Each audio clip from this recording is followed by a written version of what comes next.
تو دوستو کہاں تھے ہم؟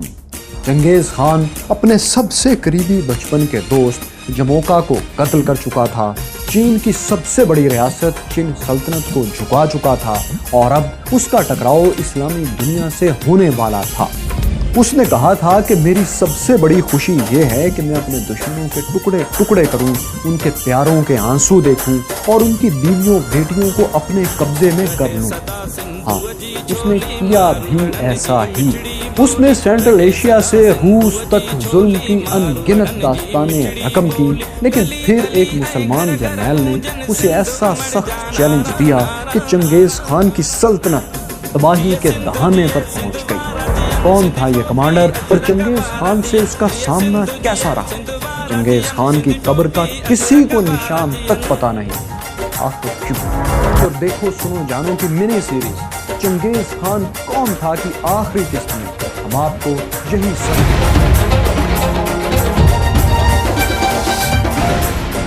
جب چنگیز خان چین پر حملہ آور تھا تو اس کے مغرب میں ایک نئی طاقت علاؤالدین خوارزم شاہ تھا۔ اس نے اس وقت کی اسلامی دنیا کی سب سے بڑی سلطنت قائم کر لی تھی۔ یہ سلطنت جو خوارزمی سلطنت کہلاتی تھی، قازقستان سے ایران اور موجودہ پاکستان کے علاقوں تک پھیلی ہوئی تھی۔ وہ خود کو سکندر اعظم ثانی کہلوانا پسند کرتا تھا۔ وہ چین اور بغداد فتح کرنے کے خواب بھی دیکھتا تھا، لیکن پھر اس نے ایک تاریخی غلطی کی اور یہ غلطی اسے چنگیز خان کے مقابلے پر لے آئی۔ ہوا یوں کہ اب چنگیز خان ایک بڑی سلطنت کا حکمران بن چکا تھا۔ چین کا ریشم اور دوسری دولت بھی اس کے قبضے میں تھی۔ ہنرمند فنکار، تاجر، معیشت دان اور بہت سے دوسرے ماہرین کے ساتھ وہ اپنی سلطنت کو اب ترقی دینا چاہتا تھا۔ اس کے لیے اس نے ارد گرد کے ممالک سے تجارت کے معاہدے کرنا شروع کیے۔ اس نے محمد ثانی کو ایک پیغام بھیجا۔ اس نے کہا، میں تمہاری سلطنت پر قبضہ کر کے اپنی سلطنت وسیع نہیں کرنا چاہتا بلکہ پرامن تجارت چاہتا ہوں۔ چنگیز خان نے سلطان کو مخاطب کر کے یہ بھی کہا کہ میں تو چڑھتے سورج کی سرزمین کا حکمران ہوں اور تم ڈوبتے سورج کی دھرتی کے حاکم ہو۔ سلطان خوارزم شاہ نے خط کا مثبت جواب دیا، یعنی وہ چنگیز خان سے تجارت کے لیے تیار تھا۔ چنگیز خان نے فوری طور پر ایک تجارتی قافلہ خوارزم روانہ کیا۔ قافلے میں چنگیز خان کے ایک سفیر کے علاوہ 450 مسلمان تاجر اور 100 منگول پہرے دار تھے۔ یہ قافلہ قازقستان کے شہر اوترار پہنچا جو خوارزمی سلطنت کے بارڈر پر واقع تھا۔ یہاں وہ واقعہ ہوا جو خوارزمی سلطنت کی تباہی کا باعث بنا۔ شہر کے گورنر قائر خان نے چنگیز خان کے قافلے پر جاسوسی کا الزام لگا کر سب تاجروں اور محافظوں کو قتل کروا دیا۔ قافلے کا صرف ایک شخص زندہ بچ کر منگولیا پہنچا اور چنگیز خان کو سارا واقعہ کہہ سنا۔ چنگیز خان ظاہر ہے بہت غصے میں آیا، لیکن اس نے معاملے کی چھان بین کے لیے ایک مسلمان کی سربراہی میں 3 رکنی وفد سلطان خوارزم کے پاس بھیجا۔ وفد نے سلطان سے مطالبہ کیا کہ اوترار کے گورنر کو منگولوں کے حوالے کر دیا جائے، لیکن ہوا یہ کہ سلطان نے یہ مطالبہ پورا کرنے کے بجائے چنگیز خان کے مسلمان سفیر کو قتل کروا دیا اور باقی 2 منگولوں کے سر اور داڑیاں منگوا کر انہیں واپس بھیج دیا۔ جب چنگیز خان کو اپنے سفیروں کے ساتھ ہونے والے سلوک کا علم ہوا تو وہ آپے سے باہر ہو گیا۔ ایک بار پھر اس نے مقدس پہاڑی برکان کولدون کا رخ کیا۔ اس نے آسمان کی طرف ہاتھ بلند کیے اور اپنے دیوتا کو پکارا۔ اس نے کہا، مجھے طاقت دو، مجھے انتقام لینا ہے۔ پھر چنگیز خان نے علاؤالدین کو آخری پیغام بھیجا۔ اس نے کہا، میرے آدمیوں اور تاجروں کو قتل کیا ہے اور میرا تجارتی سامان بھی لوٹ لیا ہے، سو تجارت ختم، اب تم جنگ کی تیاری کرو کیونکہ میں ایک ایسی فوج کے ساتھ تم پر حملہ آور ہونے والا ہوں جسے تم روک نہیں سکو۔ چنگیز خان مئی 1219 میں 1,20,000 فوج لے کر خوارزم پر چڑھ دوڑا۔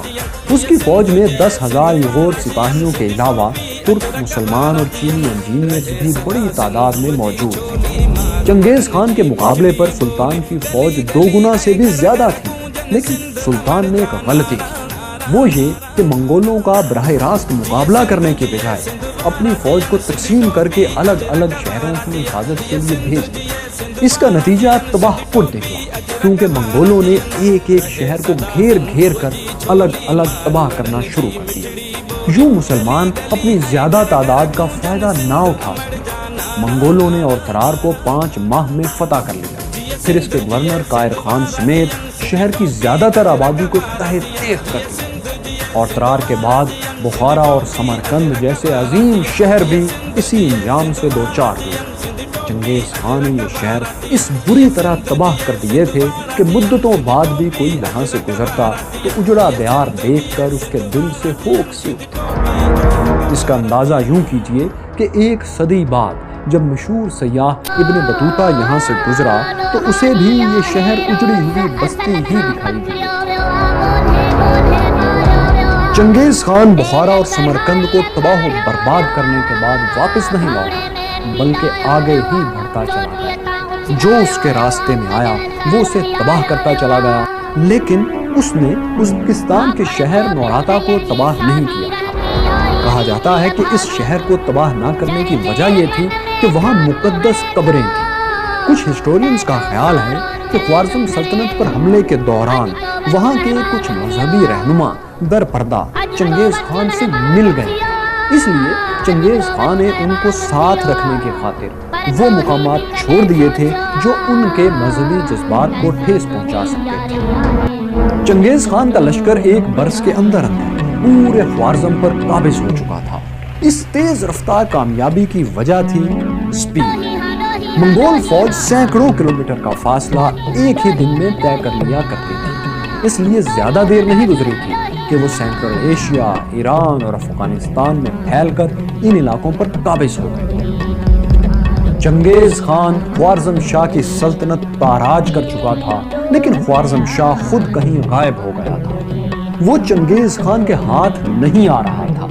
چنگیز خان نے اپنی فوج کو حکم دیا کہ سلطان محمد ثانی خواہ آسمان پر چڑھ جائے، اسے ڈھونڈ کر لاؤ، اور جب تک کامیابی نہ ملے مجھے اپنی شکل نہ دکھاؤ۔ چنانچہ ایک بڑا منگول لشکر شکاریوں کی طرح سلطان کے تعاقب میں لگ گیا۔ سلطان محمد ثانی منگولوں سے بچنے کے لیے ایک شہر سے دوسرے شہر میں چھپتا رہا۔ اس نے اپنے حرم کی خواتین اور بچوں کو ایک قلعے میں چھپا دیا تھا، لیکن منگولوں نے اس قلعے کو ڈھونڈ نکالا اور اس پر قبضہ کر کے ان خواتین اور بچوں کو پکڑ لیا۔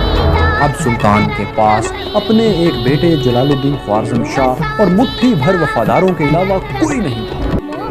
بھاگتے بھاگتے وقت کا سلطان اتنے خراب حال میں پہنچ چکا تھا کہ اس کے تن پر چیتھڑے جھول رہے تھے اور جیب میں ایک دمڑی تک نہیں تھی۔ بس چند وفادار تھے جو اب تک اس کا ساتھ دے رہے تھے۔ اپنے وفاداروں کے ساتھ وہ بھاگتا بھاگتا بحیرہ کیسپیئن کے کنارے پہنچ گئے۔ منگول سپاہی اس کے پیچھے پیچھے تھے۔ وہ ایک کشتی میں بیٹھ کر فرار ہونے لگا کہ منگول سپاہی سر پر آن پہنچے۔ انہوں نے کشتی پر تیروں کی بارش کر دی، لیکن اتفاق سے کشتی اور کشتی والے بحفاظت آگے ہیں۔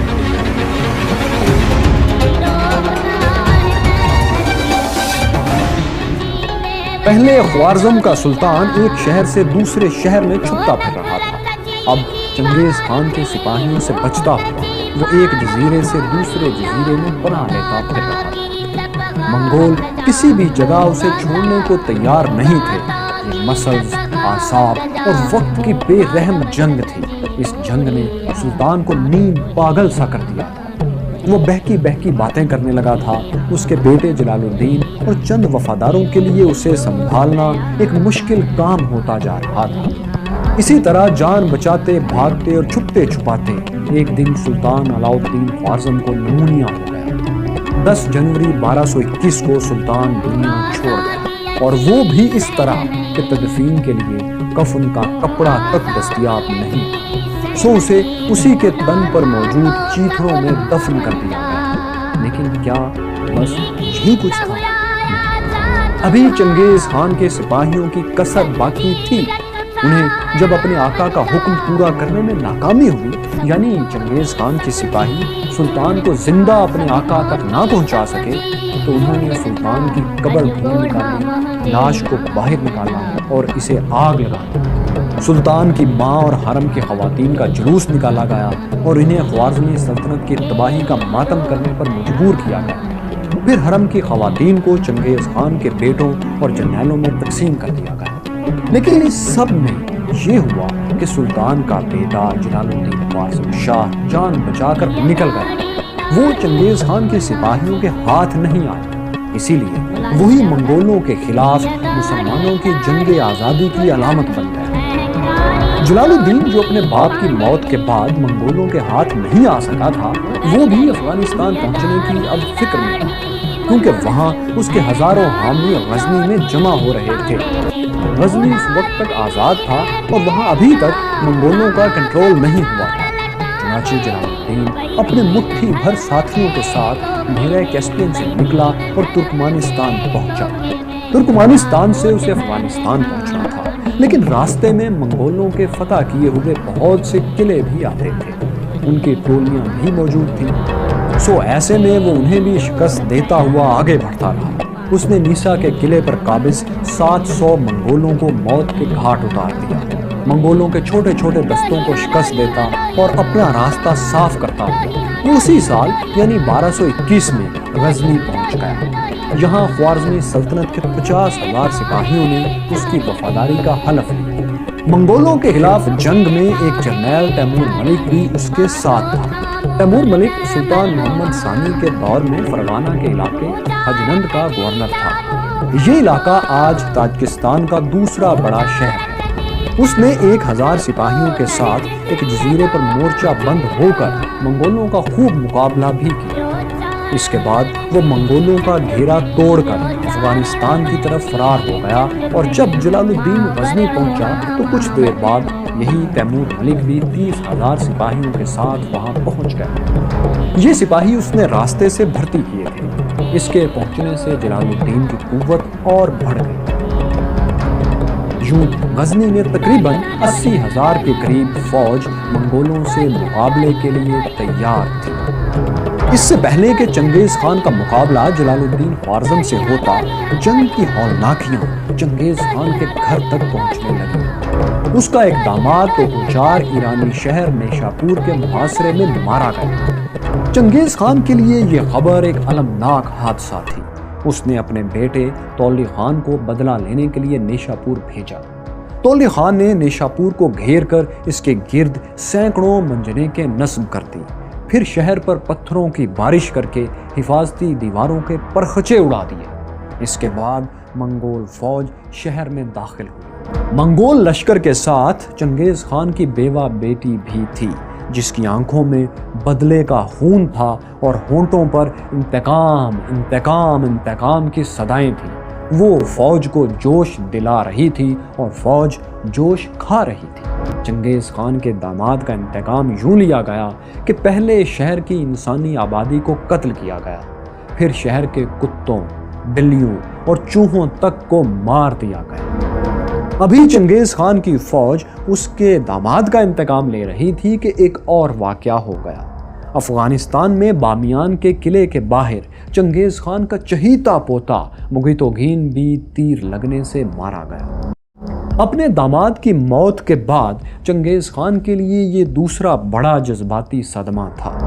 غصے میں بپھرا ہوا چنگیز خان خود فوج لے کر بامیان پہنچا اور بالکل نیشاپور کی طرح بامیان کی بھی اینٹ سے اینٹ بجا دی۔ چنگیز خان نے حکم دیا کہ بامیان میں کوئی ایسی چیز باقی نہ بچے جو سانس لیتی ہو۔ سو انسانوں کو قتل کرنے کے بعد تمام جانور حتیٰ کہ کیڑوں مکوڑوں تک کو ڈھونڈ ڈھونڈ کر ختم کر دیا گیا۔ حاملہ خواتین کے پیٹ چاک کیے گئے اور بچے نکال کر انہیں کاٹ دیا گیا۔ بامیان یوں برباد ہوا کہ لوگ برسوں تک اسے منحوس شہر کے نام سے یاد کرتے رہے۔ نیشاپور اور بامیان میں کامیابی اور خوف کے جھنڈے گاڑنے کے بعد اب منگولوں کا مقابلہ تھا جلال الدین خوارزم شاہ سے۔ چنگیز خان نے اپنے ایک جرنیل کو 40,000 سے زائد کا لشکر دے کر جلال الدین کے تعاقب میں روانہ کیا۔ افغان علاقے پروان کے قریب جلال الدین خوارزم منگول فوج کے مقابلے میں آیا، لیکن یہاں منگول فوج کو ایسی عبرتناک شکست ہوئی کہ ان کا لشکر سر پر پاؤں رکھ کر میدان جنگ سے بھاگ گیا۔ یہ مسلمانوں کے ہاتھوں چنگیز خان کے کسی بھی لشکر کی پہلی ہار تھی۔ اس لڑائی میں بہت سے منگول فوجی قیدی بھی بنائے گئے تھے۔ ان قیدیوں سے جلال الدین کی فوج نے گن گن کر بدلے لیے۔ کئی منگولوں کے کانوں میں کیل ٹھونک دیے گئے، بہت سوں کو غصے میں بکھرے ہوئے شہریوں کے حوالے کر دیا گیا۔ شہریوں نے منگول قیدیوں کے ٹکڑے اڑا دیے، کسی کو گھسیٹ گھسیٹ کر مار ڈالا اور کسی کو پیٹ پیٹ کر موت دے دی۔ جلال الدین خوارزم جو اپنی سلطنت، اپنے باپ اور خواتین کا انجام انہی منگولوں کے ہاتھوں دیکھ چکا تھا، اب انہیں بے بسی کی موت مرتا دیکھ کر مسکرا رہا تھا، یہاں تک کہ اس نے کئی قیدیوں کے سر اپنے ہاتھوں سے قلم کیے۔ اب ٹیبلز ٹرن ہو چکے تھے، منگول سپاہیوں کو وہ موت نصیب ہو رہی تھی جو وہ دوسروں کو دیا کرتے تھے۔ منگولوں کی شکست اور ان کے قیدیوں کے قتل عام نے ان کے ناقابل شکست ہونے کا بھرم بھی توڑ دیا تھا اور پوری اسلامی دنیا میں ان کے خلاف ایک نیا جوش اور فتح کی امید بھر گئی تھی۔ افغانستان سے ایران اور سینٹرل ایشیا تک مسلمانوں نے منگولوں کے خلاف ہتھیار اٹھا لیے تھے۔ جن جن شہروں میں منگول گورنرز اور سپاہی تعینات تھے، وہاں ان کے خلاف بغاوتیں ہونے لگیں اور کئی جگہوں پر انہیں قتل بھی کیا جانے لگا۔ غرض کہ خوارزمی سلطنت میں چنگیز خان کے خلاف جنگ آزادی شروع ہوئی۔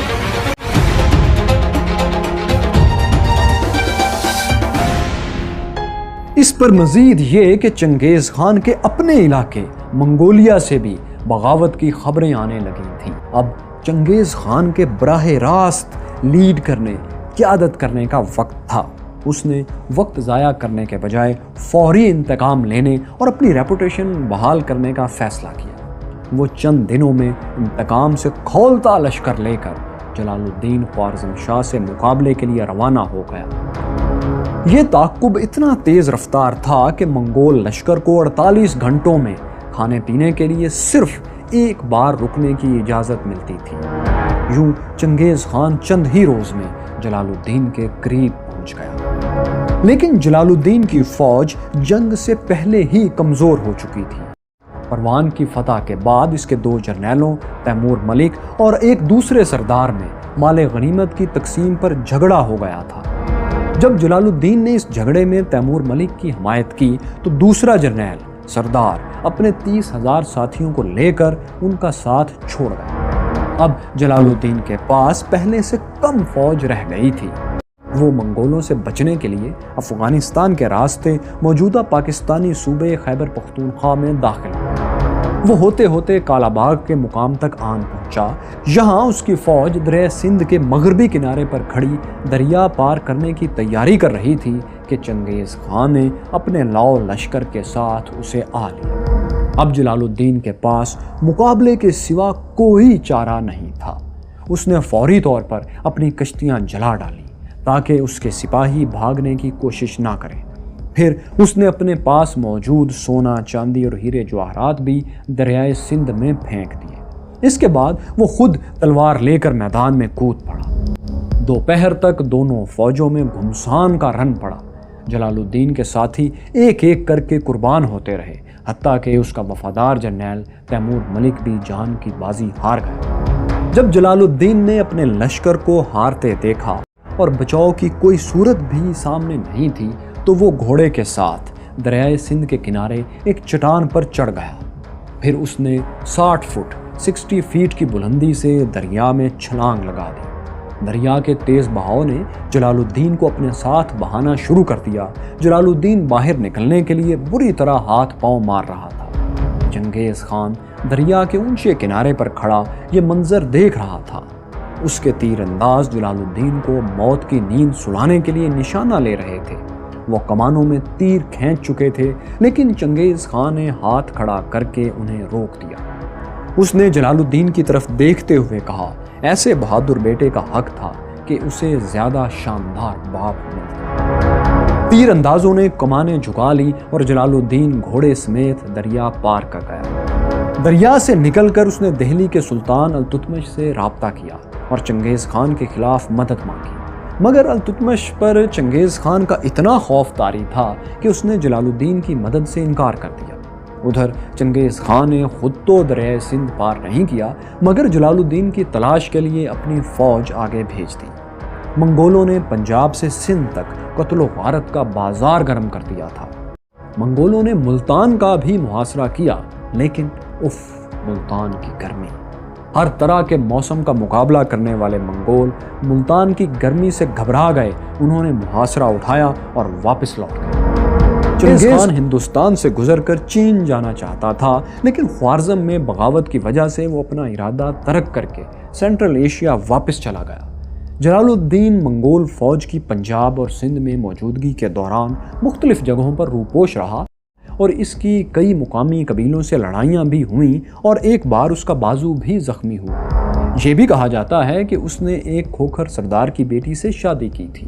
چنگیز خان کی واپسی کے باوجود جلال الدین 2 برس لاہور میں چھپا رہا۔ جب اسے پوری طرح یقین ہو گیا کہ چنگیز خان ہندوستان واپس نہیں آ رہا تو وہ سندھ پہنچا اور ایک بحری جہاز میں بیٹھ کر ایران چلا گیا۔